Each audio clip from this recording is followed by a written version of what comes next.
안녕하세요. 포텐셜 TV의 황희상입니다. 네, 안녕하세요. 김건우입니다. 네, 안녕하세요. 유지입니다. 이지입니다. 근데 내가 생각해보니까 유 기자가 합류하고 나서와 아닌 것의 차이가 네. 분위기인 것 같아요. 때깔이 다르잖아요. 때깔? 무슨 때깔? 이거 그 화면에 제가 흰 옷을 입어서 때깔이 다르다는 아니, 스스로 거 미모 얘기하는 거예요, 지금? 아니. 지난번에 저희가 재건축, 재개발과 관련한 얘기를 했었잖아요. 오늘 좀 우려되는 부분을 좀 네. 가져와 봤는데 미분양 문제와 줄도산 위기 관련된 내용입니다. 일단 오늘 건설사 관련된 내용을 짚어보려고 하는데 일단 좀 어떤 문제인가요? 문제점이 뭐죠? 일단은 저도 제발 이 얘기를 그만하고 싶은데 네. 이 고금리 압박과 이 부동산 경기 침체로 인해서 이 중소 건설사는 물론이고 또 중견 건설사까지 타격을 입고 있는 상황이에요. 이게 이제 프로젝트 파이낸싱이라고 해서 이 PF를 받아서 공사를 하기 시작을 한 건데 이 지어놓고 나니 미분양이고 또 시장도 경색돼서 이게 점점 더 심각해지고 있는 건데요. 특히 이제 전자 단기산채를 또 발행을 해서 자금을 많이 조달하기도 했었는데 이 매주 3조 원 규모의 이 사채가 만기가 계속 도래를 하고 있어요. 네. 그래서 이제 이번 주에만 이미 발행한 이 채권을 상환하기 위해 또 새로운 채권을 1조 6천억 원 가량 발행을 했다고 합니다. 그러니까 쉽게 얘기하면은 돈을 빌렸는데 갚아야 될 때가 됐어. 그러니까 또 빌리는 거야. 그 돈을 갚기 그쵸. 위해서. 그러니까 돌려막기라는 얘기지. 그래서 네.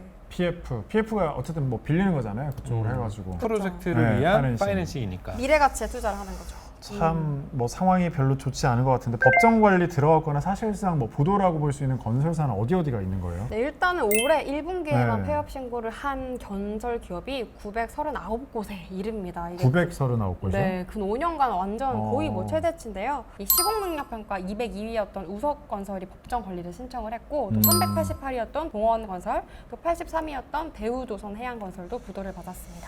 네. 그러니까 뭐 1군, 2군 이렇게 건설사들을 그런 구분을 하는데 네. 아직까지 1군 대형 건설사들 중심으로 이렇게 돌아가는 것들이 좀 많다 보니까 수익성 높은 것들은 1군이 그리고 그게 아닌 지방 쪽은 사실 뭐 1군보다는 2군, 3군 쪽에서 그쵸. 이렇게 건설사들이 참여를 하는데 사실 이제 그런 부분에서 유동성에 대해서 좀 취약한 부분이 있거든 건설사들이. 왜냐하면은 나도 공사를 해보잖아. 뭐가 문제냐면은 일단은 선금을 받기 전에 공사를 해야 되는 경우도 좀 있어. 그러면은 실제로 그때 제일 먼저 필요한 부분들이 자재비나 인건비 부분들인데 이런 부분들을 선 집행해서 돈을 나중에 받아서 운영을 해야 되는 경우들이 좀 많거든. 그런 것들이 근데 미수가 한번 생기기 시작을 하거나 아니면은 이제 돈이 좀 묶여버리잖아. 그러면 현금은 바로 나가야 돼. 왜냐면 자재를 사서 일부는 바로 당일날 줘야 되는 게 이쪽의 룰이거든. 그런 게 묶이니까 이게 현금이 빠르게 소진된단 말이야. 그러니까 막 감당할 수 없을 정도로 이제 리스크가 큰 곳들이 너무 많은 거지. 또 건설 진행되다가 원자재 가격이 오르면 그것 자체도 굉장히 비용이 많이 발생하는 경우도 많이 생긴다고 하더라고요. 지금 말을 들어보면 시공능력평가 100위권 안팎의 중견 건설사들까지 법정 관리를 받고 있고 여러 가지 상황이 좋지는 않은 것 같아요. 왜 이런 상황이 발생하는 건가요? 아까 말한 것처럼 1군, 2군 건설사들의 규모에 따라서 수주액이 좀 다른 것도 좀 수주액이 있고 다르다. 그리고 이제 건설을 진행하기 위해서는 사실 이제 자금 조달이 필수인데 네. 그 부분에서 이제 PF를 받아서 보통 이제 선 집행 후 향후에 이제 그 분양을 통해 가지고 회수되는 돈들을 통해 이제 이익도 처리하고 자재 밀린 것도 나가고 뭐 이제 대출도 갚고 이러는데 이제 복합적으로 이제 부딪히는 거지. 이제 처음에 생각했던 것과 네. 다르게 예상과 다르게 원자재 가격, 인건비 상승 이런 것들이 맞물리면서 이제 초기 비용들이 많이 집행되고 그리고 그러다 보니까 분양가를 적정 금액이 아니라 일정 금액 이상으로 집행하다 보니까 실제로 거기에 부담을 느낀 소비자들이 분양 신청을 안 하고 그리고 또 고금리다 보니까 금리로 인해 가지고 좀 부담되는 분들은 아예 조금 보류하자, 내 집 마련 조금 보류하자 하면서 또 이제 신청 안 하고 그리고 기존에 분양받았던 사람들은 계약금 넣고 나서 이거 떨어질 것 같은데 근데 분양가가 너무 높네 마이너스 P 혹은 뭐 던지기 이래가지고 안 들어가고 이게 맞물리다 보니까 서울은 그래도 이제 어느 정도 가격 방어선이라는 게 있잖아. 그런데 이제 지방 같은 경우에는 속절없이 무너질 가능성이 매우 높거든. 맞아요. 그런 것들이 이제 복합적으로 작용을 하면서 전라도 지역부터 경상도까지 하나 둘씩 계속해서 지금 도산 위기에 처한 곳들이 많다라는 얘기가 나오는 것 같아요. 사실 미분양이라는 얘기는 서울 지역은 별로 못 들어보긴 했어요. 지역에 있어서는 좀 많이 들어보기도 했고 그리고 미분양이라는 단어가 좀 약간은 좀 이질적으로 느껴지는 부분이 최근 수방사 뭐 그런 거 있잖아요. 네.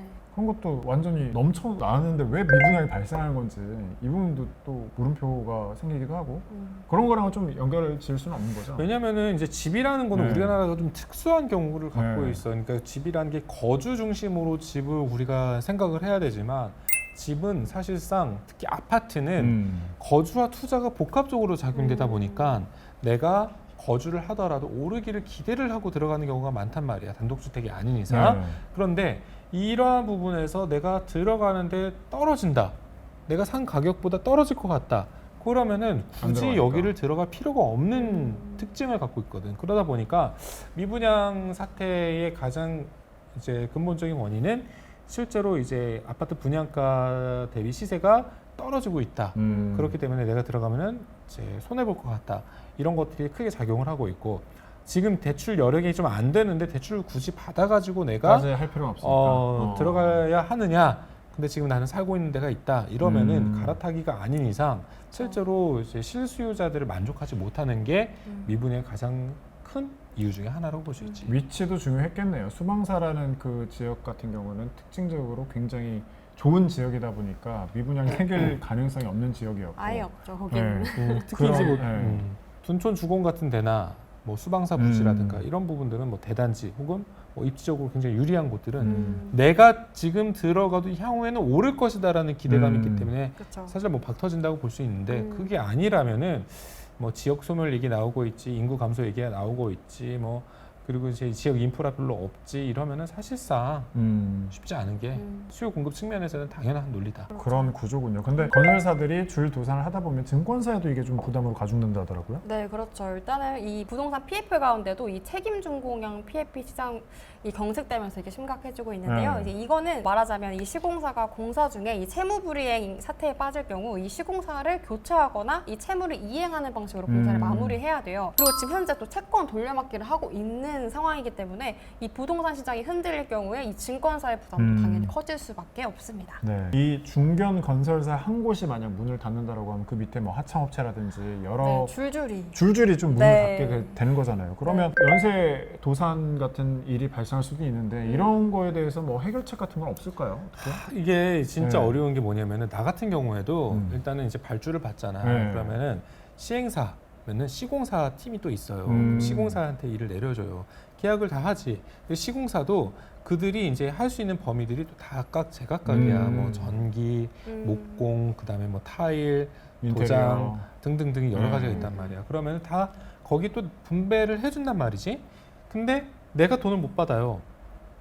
그러면은 나는 줄 돈을 못 주는 거야. 그럼 그들도 또 돈을 못 받는 게 이게 줄줄이 사탕인데 인테리어도 그런데 건설사들 입장에서는 뭐 어마어마하게 규모가 크잖아. 하청업체들이 많을 것이고 그러다 보니까 이게 해결책이라는 게 딱히 없어. 그러니까 정부 지원이 필요하겠네요. 그래서 하는 것들이 보증보험인데 네. 이제 보증보험을 이제 하고 이제 발주사 그러니까 발주사가 이제 보증보험을 들어서 발주사가 네. 요청을 해요. 그러면은 시행사가 보증보험을 들어요. 그러면은 이제 그런 부분에서 좀 보완을 할 수 있다라고 얘기를 하는데 근데 중요한 거는 발주사가 보증보험을 받으면은 공사가 안 된 부분에 대한 손해를 자기네들이 책임지는 거라서 이게 계속해서 이제 시행사도 시공사한테 보증보험 받아야 되고 뭐 받아야 되는데 말단에 있는 분들이 그런 걸 할 수 있는 여력이 안 될 수 있거든. 그러니까 사실상 이게 쉽게 해결될 수 있는 문제는 아니다. 하나가 막히면 줄줄이 막히는 그런 느낌이네요. 네, 맞아요. 그렇지. 미분양 상황에서 아까 뭐 좀 얘기를 하다가 이 심각한 게 이제 어느 정도 알겠어요. 어느 정도 심각한 건지 수치로 좀 나와 있는 부분이 있나요? 네, 일단 전국적으로 이 미분양된 그 아파트가 7만 가구에 7만 달합니다. 가구요? 또 네. 특히 지방 미분양이 굉장히 많았는데요. 아까 얘기하신 것처럼 공사비까지 올라서 이 자금 회수가 굉장히 어려운 상황입니다. 그리고 이제 확실히 사람들이 수도권을 훨씬 더 선호하기 때문에 이 지방 미분양 사태가 해결이 지금 굉장히 어려운 그런 상황이고요. 특히 이제 준공 후 미분양이라고 하는 악성 미분양이 0.8% 증가했는데 이거는 1년 10개월 만에 가장 많은 수준입니다. 준공 후 미분양 왜 발생해요? 나는 어떤 생각이냐면 일단 분양가에 대한 부담이 가장 먼저라고 생각을 해. 준공 후에 분양을 하잖아. 그러면은 실제로 이제 분양가가 그때 시세에 맞춰가지고 보통 분양이 이루어지는데 지금 시세가 너무 높은 거야. 그리고 건설사 입장에서도 이제 어느 정도 이익금을 챙겨야 되기 때문에 사실 이런 제조산업, 건설산업 같은 경우에는 작은 금액 차이가 크게 돌아온단 말이지. 건설사들이 안 좋고 이렇게 위기라고 하니까 IMF 대자뷰 아니냐 뭐 이런 생각도 좀 들거든요. 여기에 대해서는 좀 어떻게 생각하세요? 나 같은 세대는 특히 이제 80년대 초중반 세대들은 네. 실제로 굉장히 주목하고 있는 상황일 거야. 왜냐면은 이거 잘못하다가 옛날처럼 되는 거 아니야? 근데 주택에서 실수요자들이 이제 내 나이 때 되는 분들이 많단 말이야. 그런 분들이 지금 미분양 나는 것들을 예의주시할 거야. 왜?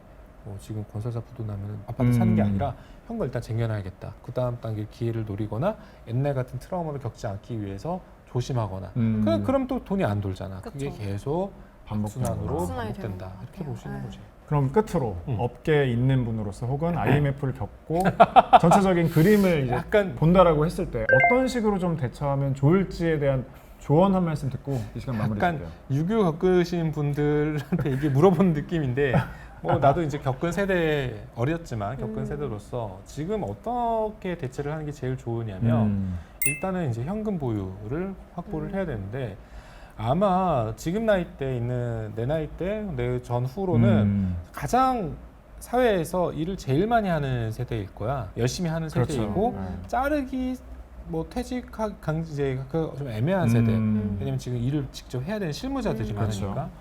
그러다 보니까 실제로 내가 생각하는 부분은 나도 못하고 있지만 대출과 그다음에 고정 지출에 대한 부분들을 일단 줄여야 된다.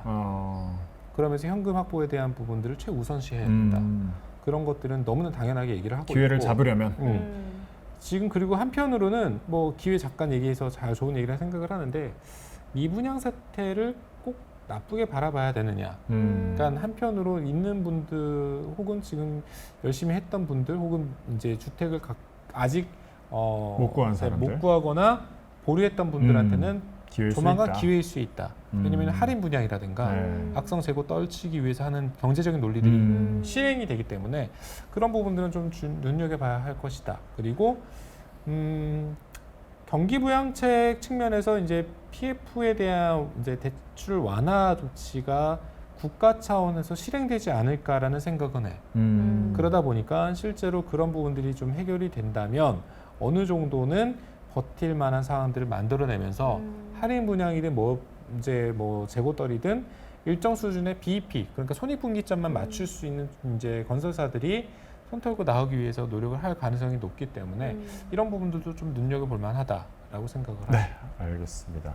참 어렵네요. 어렵죠. 이거 미분양 사건 지금 경제 위기 사실 위기니까요. 어느 정도 어려운 상황에서 이런 부분을 하나하나 또 IMF를 겪으신 분과 이런 얘기를 나누면서 좀 얻는 것도 참 크다 싶은 웃으면 안 생각이 되는데 드는데. 네. 아니 이게 현실적이니까요. 그때 어차피. 너무 힘들었어. 네. 나 진짜 와 오늘 저희가 준비한 소식은 여기까지로 마치도록 하겠습니다. 여러분 고맙습니다. 감사합니다. 고맙습니다.